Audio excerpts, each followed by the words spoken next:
Hi everyone, welcome to week 5. This week we're going to be talking about research skills with young people. So we'll be talking about a bit more about quantitative and qualitative data, what that is, why we would collect it, and how we would collect it. I also, for those who may be watching some taped sessions, I'm going to be putting up, and I've already put up a pre-Zoom activity. I hope that you can do that activity this week. It's about research skills, and so I'd really like you to complete that activity. It's up in the discussion forum space. For those of you who cannot find the discussion forum, looking at your screen now, when you go onto the front page of the subject, so welcome to CHC 030 5P Working in Industry 2, underneath that you'll see the discussion forum. Click on the discussion forum where it says pre-Zoom activity for week 5. That's the activity that I would like everyone to complete and put their answers in the discussion forum for me. So we're going to talk about it this week, but now there are some questions. When you open that activity, you'll see that there is the appendix 5.5 attached, research scenarios. In there, there's a number of questions on the bottom. If you could please put your presentation onto the discussion forum under this. So just add to it. Underneath, you can press reply. In that section, at the bottom right-hand corner, as you're looking at the actual activity, press reply, then put up what you've created in your reply, and then we'll have a read. I'll have a read of it, and then we'll discuss it in week 6. Very quickly, I'll just go through and give a bit of an overview. So for this week, what we'll be doing, we've got a couple of things to watch, which is great. So we're going to watch a bit of a YouTube on what is research, and also what is social science research. And so it's just about getting our thinking into the space of how we conduct research. And for those who might not have conducted any research, it pertains to all levels of things that you're going to do in welfare. It's about how you find things out. It's about how good of an investigator, how good the investigating hat is, and how well you go through it. And so within that, we're going to be looking at the main difference between, as I said, qualitative and quantitative research, and what factors might influence your decision about what type of research method you may use. So these are the two main ones. But within those, we must remember that when we're conducting qualitative research, we're really looking at the stories, the things that make up evidencing what you're researching. So it could be diaries, it could be diary notes, it could be case notes, it could be interviews with people, it could be that you've conducted surveys, and so that you're collecting rich stories that evidence what is actually going on for whatever subject you're researching. Compared to quantitative data, you're really collecting the numbers. So you're looking at, in its rawest form, I want to find out how many people like chocolate paddle pops as opposed to banana paddle pops. So I'm doing a cross-section of the community, and I'm going to ask those two questions, but I'm going to collect the numbers, and you'll just see chocolate paddle pops, banana paddle pops. I interviewed 50 people, 27 like chocolate, 23 like banana. That's it. It's the numbers that tell the story, yeah? And that's how we do that. So I'll throw that up now, and we can watch. The first one we're going to watch is what is research.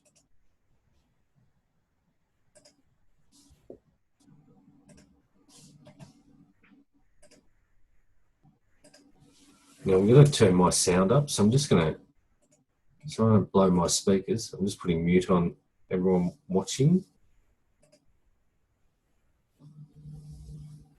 Before digging any deeper into the research process, it is necessary to first understand what is research. It's about collecting data and collecting information. It's about learning new things and finding new things. It's about broadening your own horizons as well as advancing your knowledge. It's essential to have data and new knowledge combined together in order to broaden your horizons.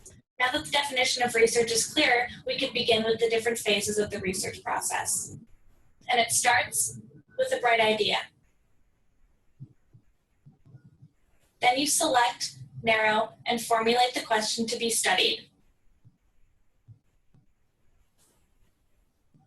Next, select a research design and select measures for variables. Set up tables for analysis and choose a sample. Data should be collected, organized, and should be summarized. The data relates back to the research question, and a conclusion should then be drawn and assess the limitations of the study. Suggestions should be made for further research. The first step to research is coming up with a research question. What is a research question? It's a question that investigates a specific component of a broader topic. The question is what you're trying to answer when you conduct your research. After you've formulated a good question to research, data is required in order to provide proper statistical information to back up your thesis. One of the major disciplines in doing this is ensuring the honesty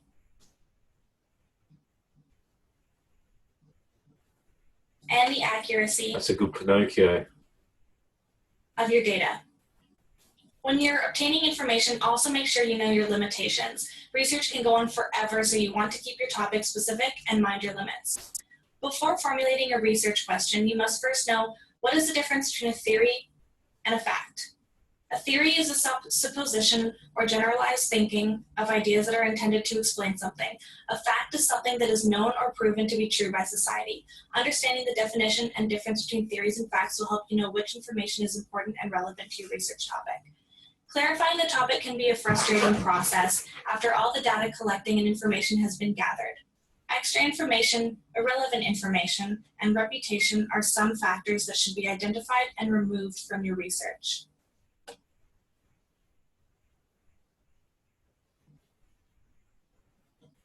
This will help the researcher get closer to finding the research question.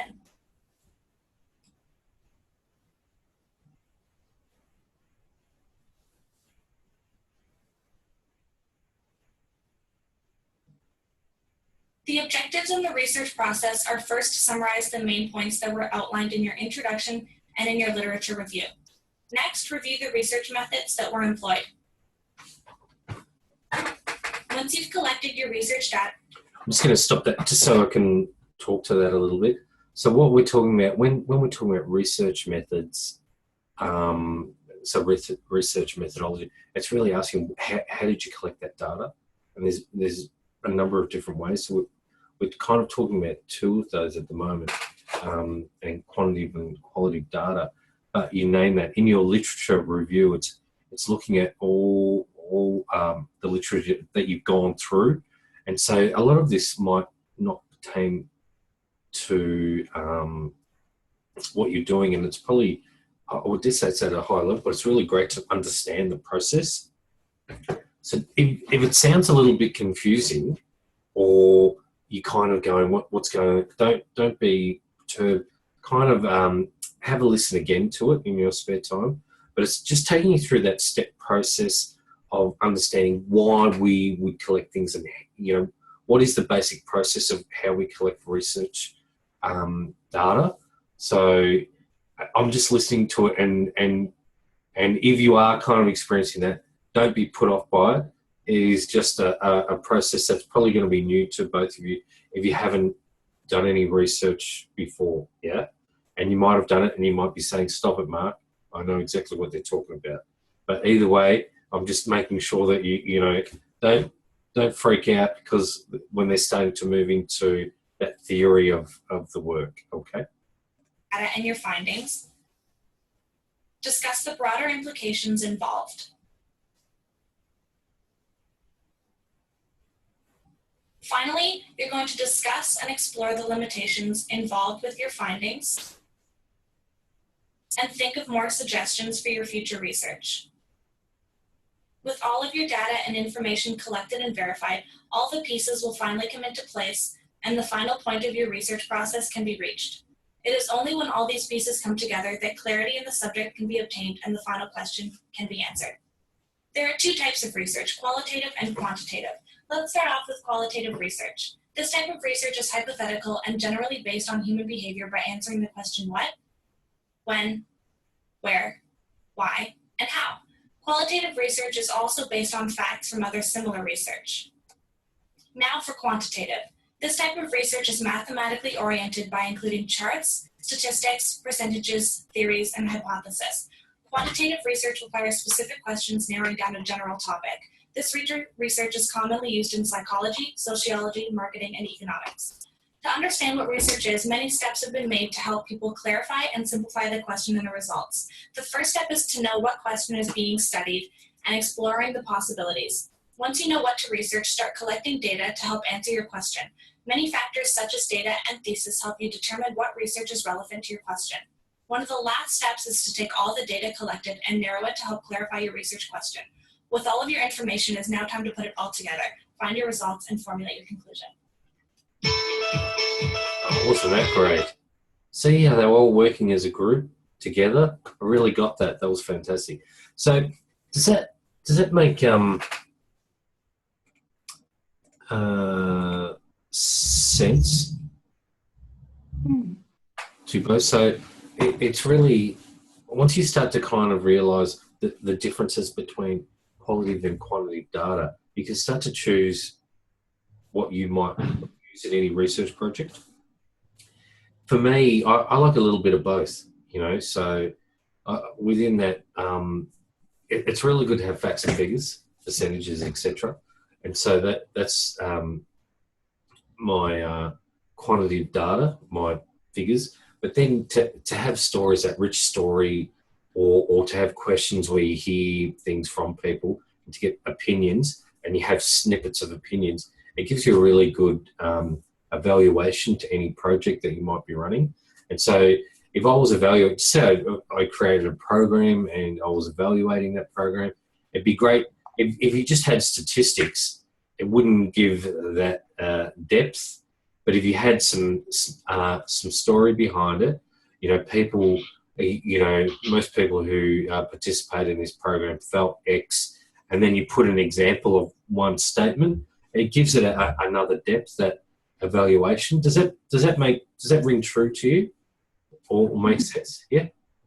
So this is what we aim for. Now we've got another one off the bat, which is social science. This one's 2.5 minutes, so it's not that long, but they talk about just again the different types. So we're really trying to embed some of that quantitative and qualitative data. So, you know, you'll be walking down the street and someone will go, Tanya, what's the difference between qualitative and quantitative data? And you'll just go, I know all that. I'm across it now. And Amanda will be standing behind you and go, yeah, it's exactly this. So you'll really get an understanding of what it is. So you'll see these same things come out in this. But what's really good, you'll hear it from people who work in the sector in social sciences, so the welfare sector, and they'll be talking about how they employ this. So it's only 2.5 minutes, which is really good time for us. I don't like things that go for too long. Research methods are really just techniques for helping you get to the truth. If you're looking for a set of steps that you need to take to help you investigate something, that's what research methods are. They're about what's the best way to do that. It's basically the way in which you answer a question. So it's the way you approach it. And there's different ways to answer questions. So depending on what you want to study, there are different ways you can study it. And that sort of captures research methods more broadly. Quantitative methods you use when you have research material in a form that can be counted. Quantitative methods are more mathematical, so they're often to do with like big groups of people. Generally speaking, we're talking about statistics, but really it's a way to simplify all that information and put it into, distill it down so that we can make sense of it. Qualitative side of social science is much more about what does it mean to do this. It's an interpretation, if you like. It's about making sense of people's understandings. It can be diaries, websites, interviews, documents, all manner of things. We're at the start of a new age, I think, in social science, a very exciting new age of bringing these two methods together and working between them. But also we're in a new age of incredible mushrooming of the availability of a much wider range of data. Social science research is important because it's answering questions that affect us in our everyday lives. I think if you look at many of the big challenges facing society, they are fundamentally social or have a very strong social dimension to them. Being able to understand the consequences of our actions in a world in which the interconnectedness of all the different bits of society make that quite hard to do is very much why we need social science research. It follows logically that if we're going to know the best way to address those problems as a society, we need to understand them, what causes them, what's the best way of changing things.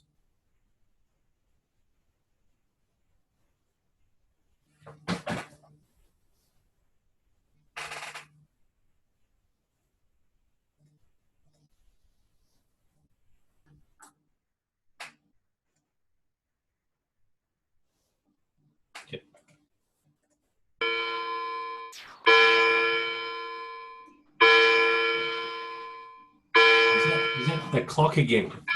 Yeah, I'm going to smash it, don't worry. Sorry. I'm going, what have I thought I'd touched something wrong on my end. All right. So yeah, again, it's just embedding some of the, while we go about doing, and there might be, if you go back, this one, importance of social science with, there's some other ones that you'll find yourself. Stop it. Stop there. But if you ever find any, have you both heard of TED Talks? No? If you can see on the screen, see that TEDx, Stanford. Mm-hmm. If you ever find TED Talks, they're really short talks that give and normally they pick some pretty groovy speakers. They're only like, 5-10 minutes, of that. But it's really important stuff. If you find some stuff on social research, or in this case, in social sciences, any of those, have a look at them. They're really interesting. And they're on so many different subjects. TED Talks are fantastic. If you put in, I don't know, a subject that you like, you're going to make me go on a journey because I'm talking about this. I don't know, have I got Google in this?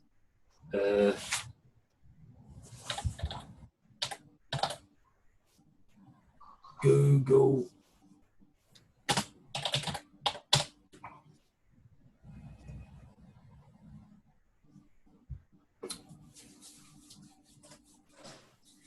So, what's a subject that anyone's interested in? Or is it this? We'll say this one. Don't all yell at it once, I know this one. Maybe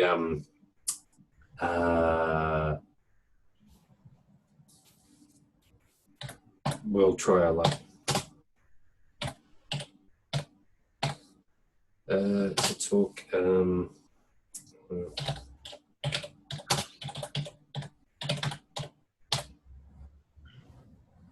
Sorry.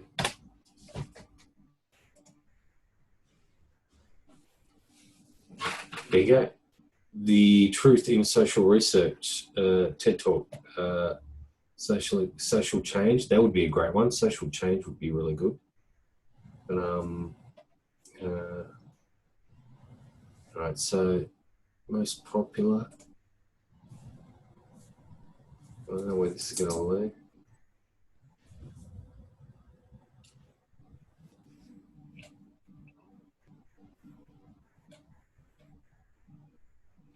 Well, that one that I wanted didn't pop up.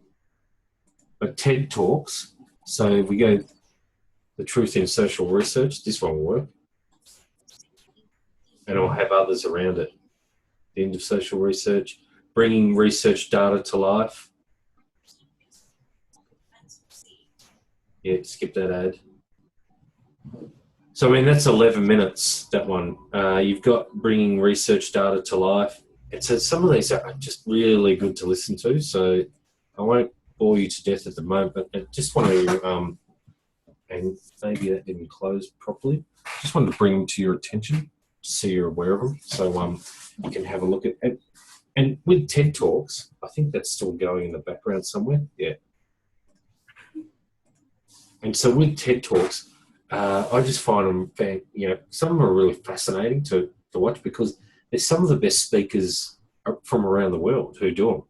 And so when you're watching them, you get to do it for free, right? And these are like experts in their field. So it's quite good stuff. So always have a look at them. Whatever you're studying, I always, if there's a TED Talk about what you're studying, you're in luck because you'll get some really rich advice from it. So out of that, if I was to ask the question now, what are the differences between qualitative and quantitative research? Would you know them at this early stage? Quantitative was like statistical and mathematics based, and qualitative was like hypothetically speaking. Yes, so questions? So Yes. Questions that give you richer data. So The when, where, how. Yeah, correct. Now you're on it. So you're delving into the subject. So if you look at numbers just tell, to me, this is how I imagine it. Numbers tell a two-dimensional story, right? So that's quantitative data. If you saw all those numbers, it's kind of two-dimensional. But qualitative data, it's 3D. It's the how, what, where, when. So you're seeing the entire picture. Combined, it's an absolute, right? And so that's the difference between them. There is a couple of other things that we're going to go through, but really what the main thing I was going to go through today was our activity. And so it's taken out a bit of a chunk of what I was going to talk to you about. I think if I can get you guys to have a look, go online, start the activity, and for those who are watching the Zoom session, please give it a red hot go so we can discuss it. In next week's class, I'm going to be talking about effective communication with colleagues. So we'll be talking, and we're going to be starting to talk about meetings and what meetings are about in the meeting process. But in this research one, just to finish off, have a go at the activity that I've put up. So at least I can start it next week and we can talk through it very quickly within the first 5 minutes for those who come to the live session. And for those who haven't come, they're great fun. Please get there. But in week 6, what we're going to go through is meetings. So for those who haven't been to meetings, I'm going to look at formal meeting structures, and we're not going to go into too in-depth into it, but it will relate to one of the online assessments. And so hopefully you'll all attend. One of the last assessments for this particular subject is an online assessment. So for those who haven't come to class, this will be one class that you'll come to, because I do the assessment live online, and that's participating in a meeting, an interagency meeting. And so you'll put on the acting hat, you'll be representing an agency. One of the things in the last assignments that we are to present is about putting together and doing some research on young people and an issue in your particular area.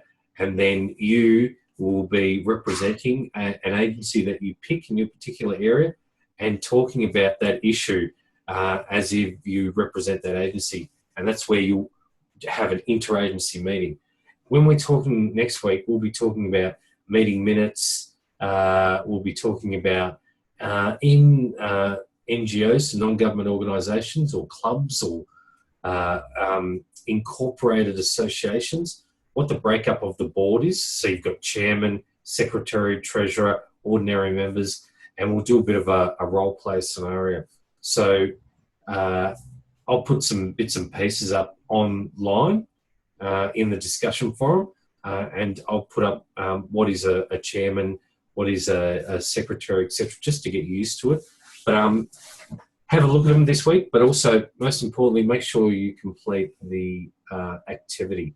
But this week, we've just been talking about what is quality of data and what is quantity of data, and running through and getting a bit of an idea of that. But that's as far as this week's going to go. So any questions? Would you like me to talk about the next assessment while you're both there? Or you're across it already? Are you talking about the one that's due next week? Yeah. I actually completed it. Should I wait till next week to submit it? No, you can. Or can I? You can submit it whenever you like. Do you want to tell us about it? Maybe you can tell us what the assessment is about. There's a bit of a reverse. It's called Flipgrid. The services in your local area and providing those maps, showing things like the unemployment rate, like how the rates of young people who live in the area. Yeah. And then. So this is what you've chosen to focus on, these particular issues within your map. So you've mapped out how many youth-specific services do you think you've mapped out, approximately? Ballpark. I think about a dozen. Yeah, that's a fair number. Yeah. That is a fair number. And so have you noticed any gaps in your particular area? No, I actually can't say that I have. So pretty good area to live. Mental health, recreational,